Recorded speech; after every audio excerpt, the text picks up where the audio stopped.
അങ്ങനെ heart ബ്രേക്കോടെ season തുടങ്ങി. ശരിക്കും ചങ്ക് തകർന്നു പോയി. ഞാൻ ഇന്നത്തെ ദിവസം ഉണ്ടല്ലോ, നമുക്ക് 2 ഹിയർ വി ഗോ, നമ്മുടെ മാച്ചിന് മുന്നേ നമ്മൾ ഡിലിറ്റിൻ്റെ മസറാവിയുടെയും ഹിയർ വി ഗോ ഒക്കെ കേട്ടിട്ടാണ് മാച്ച് തുടങ്ങുന്നത്. അപ്പം ഞാൻ വിചാരിച്ചു ഇത് നമ്മുടെ ദിവസമാണ്, നമുക്കിന്ന് ആഹ്ലാദിക്കാൻ ഒത്തിരി സംഭവങ്ങൾ കിട്ടും എന്നൊക്കെ വിചാരിച്ചുകൊണ്ട് മാച്ച് കണ്ടു. 82-ാമത്തെ മിനിറ്റിൽ ഗർണാച്ചോ ആ ഒരു ഗോള് സ്കോർ ചെയ്തപ്പോൾ ഞാൻ വിചാരിച്ചു ഇനിയിപ്പോൾ ഒരു 10-15 മിനിറ്റ്, അത് കഴിഞ്ഞ് 10-15 മിനിറ്റും കൂടെ യുണൈറ്റഡിൻ്റെ മര്യാദയ്ക്ക് ഡിഫെൻഡ് ചെയ്താൽ മതിയായിരുന്നു. പക്ഷേ എന്നത്തെ പോലെ യുണൈറ്റഡ് ഗോൾ സ്കോർ ചെയ്ത് ഒരു 6-7 മിനിറ്റിനുള്ളിൽ തിരിച്ച് ഗോള് മേടിക്കുകയും ചെയ്തു. Last penalty shoot out. Garnacho പോട്ടെ, സാഞ്ചോയുടെ ആ വരവ് കണ്ടപ്പോൾ ഉണ്ടല്ലോ, അവൻ്റെ ആ വരവ് കണ്ടപ്പം എനിക്ക് മനസ്സിലായ കാര്യം ഇവന് നശിപ്പിക്കുമെന്ന്. എഡേഴ്സൺ ബോണക്ക് പെനാൽറ്റിയിൽ ഏറ്റവും മോശമായിട്ടുള്ള, പെനാൽറ്റിയുടെ കാര്യത്തിൽ പുള്ളിയുടെ റെക്കോർഡ് മോശമാണ്. അപ്പോൾ അങ്ങനത്തെ ഒരു ഗോൾ കീപ്പറിനെ കൊണ്ട് പുള്ളി സേവ് ചെയ്യിപ്പിച്ചു. പിന്നെ നമ്മുടെ ജോണി എവൻസ് അളിയനും വന്നിട്ട് അടിച്ച് കണ്ടം വഴി കളയുന്ന കണ്ട് തൃപ്തിയായി. അയ്യോ, കുഴപ്പമില്ല. പക്ഷേ ഒത്തിരി പോസിറ്റീവ്സ് കാര്യങ്ങളുണ്ട്. കാര്യം നമ്മുടെ ഫുട്ബോൾ ഒത്തിരി നല്ലതായിരുന്നു ഇന്നത്തെ മാച്ചിൽ. ശരിക്കും ഈ ഒരു മാച്ചിൻ്റെ സ്റ്റാർട്ടിങ് നിങ്ങൾ നോക്കിയോ, 2 ടീമും സിറ്റി ആണെങ്കിലും യുണൈറ്റഡ് ആണെങ്കിലും 2 പേരും അവരവരുടെ ആ ഒരു ഫുട്ബോൾ കളിക്കാൻ വേണ്ടി സ്ട്രഗിള് നല്ല രീതിയിൽ ചെയ്യുന്നുണ്ടായിരുന്നു. കാരണം പ്രീ സീസണൊക്കെ കഴിഞ്ഞ് വന്നിട്ട് ആ ഒരു സീസൺ തുടങ്ങാൻ പോകുന്നുള്ളൂ, അതിൻ്റേതായ പ്രശ്നങ്ങളുണ്ട്. പ്ലേയേഴ്സ് തമ്മിലുള്ള കോർഡിനേഷൻ പ്രശ്നങ്ങളൊക്കെ 2 ടീമിനും ഉണ്ടായിരുന്നു. പക്ഷേ സിറ്റി ആദ്യത്തെ ഒരു 10 മിനിറ്റിനോടൊക്കെ അടുത്തപ്പോഴത്തേനും സിറ്റിയുടെ ഫുട്ബോൾ അല്ലെങ്കിൽ അവരുടെ ആ ഒരു ഗെയിം കളിക്കാൻ വേണ്ടി സിറ്റി തുടങ്ങി. പക്ഷേ യുണൈറ്റഡിനുണ്ടല്ലോ ഏകദേശം ഒരു 10-25 മിനിറ്റ് കഴിഞ്ഞപ്പോഴാണ് യുണൈറ്റഡിൻ്റെ ഫുട്ബോൾ കളിക്കാൻ വേണ്ടി തുടങ്ങി. ആ ഒരു 1 ടച്ച് ഫുട്ബോൾ, കൗണ്ടർ അറ്റാക്കിങ്, കുറച്ചുകൂടെ ത്രട്ടനിങ് യുണൈറ്റഡ് ആയി തുടങ്ങിയത് 25 മിനിറ്റൊക്കെ കഴിഞ്ഞപ്പോഴാണ്. ടെൻ ഹാഗിൻ്റെ ടീം കൂടുതലും ഔട്ട് ഓഫ് പൊസിഷൻ നല്ല രീതിയിൽ ഹാർഡ് വർക്ക് ചെയ്ത് ബോൾ വിൻ ചെയ്ത് പൊസിഷൻ കിട്ടിക്കഴിഞ്ഞാൽ പിന്നെ പെട്ടെന്ന് ആ ഒരു 1 ടച്ച് ഫുട്ബോൾ കളിച്ച് എത്രയും വേഗം ഓപ്പോസിഷൻ്റെ ഹാഫിൽ അല്ലെങ്കിൽ ഓപ്പോസിഷൻ്റെ ഫൈനൽ തേർഡിലെത്തി അറ്റാക്കിംഗ് മൊമെൻറ്റ്സ് ക്രിയേറ്റ് ചെയ്യുക. അതാണ് ടെൻ ഹാഗിൻ്റെ ഫിലോസഫി. അതുകൊണ്ട് തന്നെ നമ്മൾ ആ ഒരു അറ്റാക്കിംഗ് ഫുട്ബോൾ, 1 ടച്ച് ഫുട്ബോൾ കളിച്ച് പെട്ടെന്ന് ബോൾ മൂവ് ചെയ്ത് അമാദൊക്കെ ആണെങ്കിലും ഒത്തിരി അറ്റാക്കിംഗ് മൊമെൻറ്റ്സ് ക്രിയേറ്റ് ചെയ്തു. ഫസ്റ്റ് ഹാഫ് നോക്കിയോ, യുണൈറ്റഡ് ആയിരുന്നു ബെറ്റർ ടീം. അവർ കുറേ സമയത്തിന് അവർ പൊസഷനൊക്കെ ഡോമിനേറ്റ് ചെയ്തു എങ്കിലും നല്ല അറ്റാക്കിംഗ് മൊമെൻറ്റ്സ് ക്രിയേറ്റ് ചെയ്ത് യുണൈറ്റഡ് ആണ്.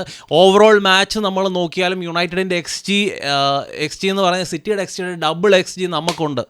എന്നിട്ട് നീ പോയി തോറ്റില്ല എന്ന് പറയും. ശരിയാണ്, തോൽവി എന്ന് പറയുന്നത് ശരിക്കും ഇന്നത്തെ തോൽവി നമ്മുടെ ചങ്കിൽ കൊണ്ട ഒരു തോൽവിയാണ്. എല്ലാം ശരിയാവും, പക്ഷേ നമ്മുടെ ഫുട്ബോൾ നല്ലതാകുന്നുണ്ട്. അതുപോലെ നമ്മൾ ഔട്ട് ഓഫ് പൊസിഷനുള്ള നമ്മുടെ ഷേപ്പ് നല്ല രീതിയിൽ നമ്മൾ സ്പേസസ് കവർ ചെയ്യുന്നു, സ്പേസസ് ഒക്കെ ഡിഫെൻഡ് ചെയ്യുന്നു. കഴിഞ്ഞ സീസണൊക്കെ അപേക്ഷിച്ച് നല്ല രീതിയിൽ സ്പേസസ് ഡിഫെൻഡ് ചെയ്യുന്നു. ഇന്നത്തെ മാച്ചിൽ നമ്മൾ നോക്കും, ഇന്നത്തെ മാച്ചിൽ നമ്മൾ സ്ട്രൈക്കറൊന്നും ഇല്ലാതെ കളിച്ചപ്പം മിഡ്ഫീൽഡ് ഓവർലോഡ് ചെയ്ത, അതാണ് സിറ്റിയുടെ മെയിൻ പരിപാടി. അപ്പോൾ ആ ഒരു മിഡ്ഫീൽഡ് ഓവർലോഡ് ചെയ്യുന്ന പരിപാടി നമ്മളും തിരിച്ച് ആ രീതിയിൽ തന്നെ ഓവർലോഡ് ചെയ്യാൻ വേണ്ടി തുടങ്ങി. ലെഫ്റ്റ് ബാക്കായിട്ട് കളിച്ച മാർട്ടിനസ് മിഡ്ഫീൽഡിനെ ജോയിൻ ചെയ്യുന്നു. ഈവൻ റാഷ്ഫോർഡ് മിഡ്ഫീൽഡിൽ ആ ഒരു നമ്പേഴ്സിന് വേണ്ടി ഹെൽപ്പ് ചെയ്യാൻ വേണ്ടി വരുന്നു. അപ്പോൾ അങ്ങനെ ഓൾറെഡി നമുക്ക് ബ്രൂണോ ഉണ്ട്, മൗണ്ട് ഉണ്ട്, ഇവരൊക്കെ ആ ഒരു നമ്പർ 10 റോളിലാണ് കളിച്ചത്. അപ്പോൾ അങ്ങനെ മിഡ്ഫീൽഡിൽ ഒരിക്കലും ഒരു സുപ്പീരിയോറിറ്റി ക്രിയേറ്റ് ചെയ്യാതിരിക്കാൻ വേണ്ടി numbers in terms of numbers ആ ഒരു സിറ്റിക്ക് ആ ഒരു മിഡ്ഫീൽഡിൽ ന്യൂമറിക്കൽ സുപ്പീരിയോറിറ്റി കൊടുക്കാതിരിക്കാൻ വേണ്ടി യുണൈറ്റഡ് പരമാവധി ശ്രമിച്ചു.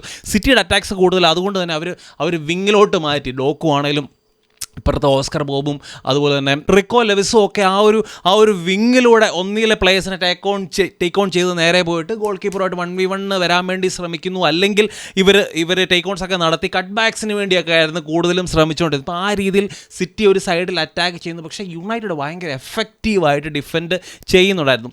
ഇന്ന് ശരിക്കും കോബി മെനുയുടെ മാച്ച് ശരിക്കും പറഞ്ഞാൽ നമ്മൾ ആ ഒരു എക്സ്പെക്റ്റ് ചെയ്യുന്ന രീതിയിലേക്ക് വന്നിട്ടില്ല കോബി മെനു. കാരണം കോബി മെനുവിൻ്റെ ഫസ്റ്റ് മാച്ചാണ്. പുള്ളി ആ ഒരു പ്രീ സീസണിലൊന്നും ഇല്ലാഞ്ഞുകൊണ്ട് തന്നെ പുള്ളിയുടെ ഫസ്റ്റ് മാച്ചാണ്. അതിൻ്റേതായ പ്രശ്നം പുള്ളിക്കുണ്ടായിരുന്നു. പക്ഷേ കൂടെ കളിച്ച കസമീറോ ഉണ്ടല്ലോ, കസമീറോയുടെ ഡിഫെൻസീവ് വർക്ക് റേറ്റിനേക്കാളും എനിക്ക് പുള്ളിയുടെ ഒഫൻസീവ്ലി അമാദുമൊക്കെ ആയിട്ട് പുള്ളി നടത്തുന്ന കമ്പൈനിങ്, അതുപോലെ തന്നെ പല ആൾക്കാരുടെയും റൺസിനെ ഫൈൻഡ് ചെയ്യാൻ വേണ്ടി പുള്ളി കൊടുക്കുന്ന ത്രൂ ബോൾസും അത് ശരിക്കും ഇന്നത്തെ മാച്ചിൽ നല്ല രീതിയിൽ അത് കസമീറോയുടെ ഭാഗത്തുനിന്ന് കണ്ടു. പ്രത്യേകിച്ച് സെക്കൻഡ് ഹാഫിൽ കസമീറോയും കോളിയറും കൂടെ വന്നു കഴിഞ്ഞപ്പോഴാണ് എനിക്ക് ആ ഒരു മിഡ്ഫീൽഡ് കുറച്ചുകൂടി കുറച്ചുകൂടെ ഒരു കോംപ്ലിമെൻറ്റ് ചെയ്യുന്ന തരത്തിലുള്ള മിഡ്ഫീൽഡ് പോലെ തോന്നി എനിക്ക്. ആ ഒരു ടോബി കോളിയർ കൂടെ വന്നു കഴിഞ്ഞപ്പോൾ ആ ഒരു ഫിസിക്കാലിറ്റിയും കൂടെ നമ്മുടെ മിഡ്ഫീൽഡിന് വന്നു.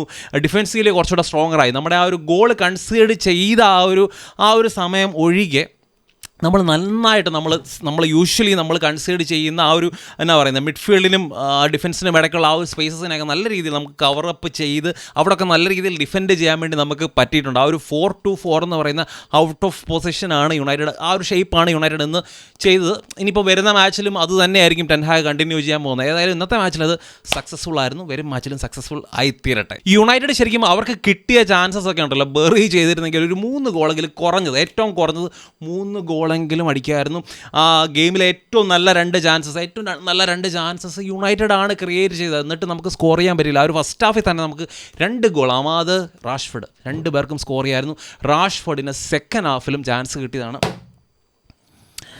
റാഷ്ഫോർഡ് എന്ന് പറയുന്ന ഒരു പ്ലെയർ ടീമിലെ ഏറ്റവും വലിയ സ്റ്റാറായിട്ട് നമ്മളൊക്കെ കാണുന്ന ഒരു പ്ലെയർ. അങ്ങനത്തെ ചാൻസസ് കിട്ടും, പുട്ടുപോകണത്തെ ചാൻസസ് കിട്ടുമ്പോഴത്തേനും സ്കോർ ചെയ്തേ പറ്റത്തുള്ളൂ. അപ്പോൾ ആ ഒരു സമയത്തൊക്കെ പുള്ളി പുറകോട്ടായി കഴിഞ്ഞാൽ ടീമിൻ്റെ ആ ഒരു മൊറാലിനെ തന്നെ അത് അഫക്റ്റ് ചെയ്യും. എല്ലാവരും പുള്ളിയൊക്കെ ആ രീതിയിലാണ് ഒരു ഡിഫറൻസ് മേക്കർ എന്നുള്ള രീതിയിലാണ് നമ്മൾ ആരാധകരായാലും കൂട്ടത്തിലുള്ള കളിക്കാരും ഒക്കെ നോക്കി കാണുന്നത്.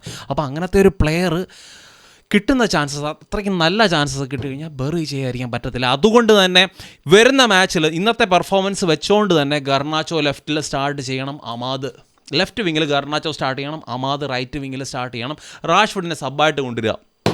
ഇതല്ലാതെ വേറെ വഴിയൊന്നുമില്ല. നല്ല രീതിയിൽ കോമ്പറ്റീഷൻ അവിടെ വിങ്ങിൽ നടക്കട്ടെ, ഗർനാച്ചോയും റാഷ്ഫോർഡും തമ്മിൽ. ആർക്കും ഗർനാച്ചോയ്ക്കാണെങ്കിലും റാഷ്ഫോർഡിനായാലും ആ ഒരു ലെഫ്റ്റ് സൈഡ് ഒരു എന്നാ പറയുന്ന ഒരു അവർക്ക് ടേക്കൺ ഫോർ ഗ്രാൻഡഡ് എന്ന് പറയുന്ന സംഭവത്തിലേക്ക് കൊടുക്കണ്ട. 2 പേർക്ക് കൊടുത്താലും ഒരേപോലെ തന്നെയാണ്.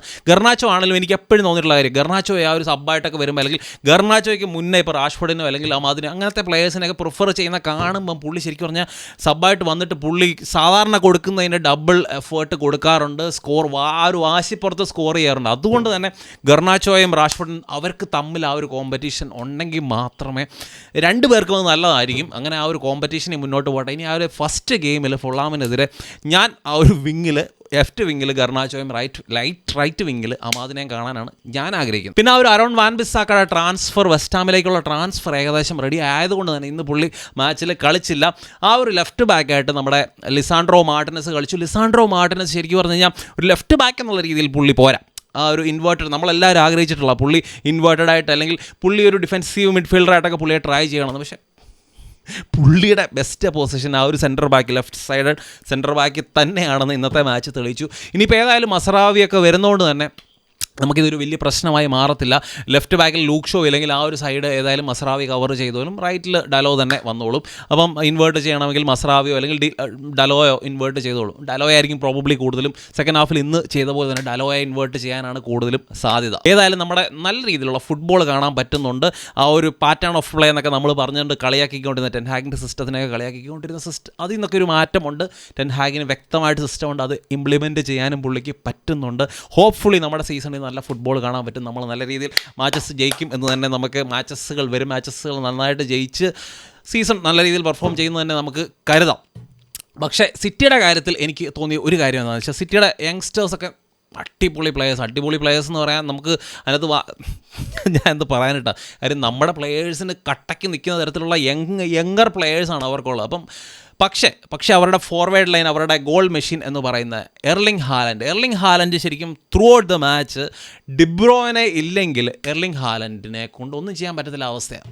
പിന്നെ എർലിംഗ് ഹാലൻഡിൻ്റെ ആ ഒരു ഫിസിക്കാലിറ്റിയൊക്കെ വെച്ചുകൊണ്ട് പുള്ളി ഡിഫൻഡേഴ്സിനെ എൻഗേജ് ചെയ്യും. അതുകൊണ്ട് ബാക്കിയുള്ള അറ്റാക്കേഴ്സിന് സ്പേസസ് ക്രിയേറ്റ് ചെയ്യും. ബാക്കി വിങ്ങേഴ്സിനൊക്കെ വിങ്ങേഴ്സിനും അതുപോലെ തന്നെ ആ ഒരു തേർഡ് മാൻ റൺസൊക്കെ മേക്ക് ചെയ്യാനൊക്കെ ഉള്ള ആ സ്പേസസ് ഒക്കെ ക്രിയേറ്റ് ചെയ്യാൻ ഹാലൻഡിനെ യൂസ് ചെയ്യുന്നുണ്ട്. പക്ഷേ ആസ് എ ഗോൾ സ്കോറർ നമ്മൾ ഹാലൻഡിനെ ഡിബ്രോയിനെ ഇല്ലെങ്കിൽ ഒരു ഗോൾ സ്കോറിംഗ് ത്രെട്ട് അല്ല പുള്ളി ബേസിക്കലി ആ ഒരു സ്പേസസ് ക്രിയേറ്റ് ചെയ്യാൻ വേണ്ടിയാണ് കൂടുതലും ഹാലൻഡിനെ യൂസ് ചെയ്യുന്നത്. അതുകൊണ്ട് തന്നെ കുറേയും കൂടെ എൻ്റെ ഒരു അഭിപ്രായത്തിൽ അത്രയ്ക്കും ഒരു ഗോൾ മെഷീൻ പോണക്കത്തെ ഒരു പ്ലെയറിനെ ഗെയിമിൽ നിന്ന് കട്ട് ഓഫ് ചെയ്യുന്നത് മോശമാണ്. പുള്ളിയുടെ റൺസിനെ അല്ലെങ്കിൽ പുള്ളിയുടെ ഗെയിമിനെ കൂടെ കോംപ്ലിമെൻറ്റ് ചെയ്യുന്ന തരത്തിൽ സിറ്റി കളിക്കണം എന്ന ഒരു സംഭവം പറഞ്ഞുകൊണ്ട് ഞാൻ നമ്മുടെ വീഡിയോ അവസാനിപ്പിക്കുകയാണ്.